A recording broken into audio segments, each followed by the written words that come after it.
Before we do today's announcement, I just want to make a comment about what we've been seeing going on in China. This zero COVID policy is draconian, it violates people's liberties, and it is completely unscientific. And the people of China are right to be able to speak out and protest against what the Chinese Communist Party is doing.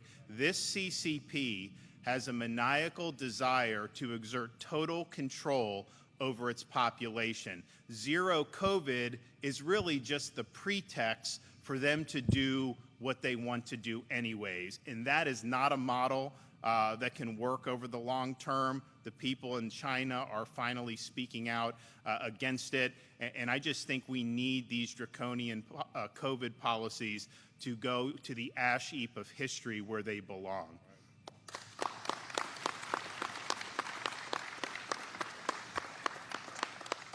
And then as you've seen that go on in China, there's reports that Apple is not allowing the protesters to use this airdrop function where they're trying to communicate. That obviously is providing aid and comfort to the CCP. And so you see that report, and that's very concerning. And then when you also hear reports that Apple is threatening to remove Twitter from the App Store because Elon Musk is actually opening it up for free speech and is restoring a lot of accounts that were unfairly and illegitimately suspended for putting out accurate information about COVID. That's like one of the main things that's being reinstated. So many things these experts were wrong at, and you had people on Twitter that were calling that out.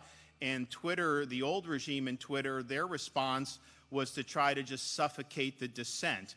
And Elon Musk knows that's not a winning formula, and so he's providing free speech. And so if Apple responds to that by nuking them from the App Store, I think that would be a huge, huge mistake, and it would be a really raw exercise of monopolistic power that I think would merit a response from the United States Congress. And so don't be a vassal of the CCP on one hand and then use your corporate power in the United States on the other to suffocate Americans and try to suppress their right to express themselves. And so I'm glad things are changing at Twitter. And I know there's a lot of work to do with big tech generally, but this is big progress, and we're really happy that that is now happening.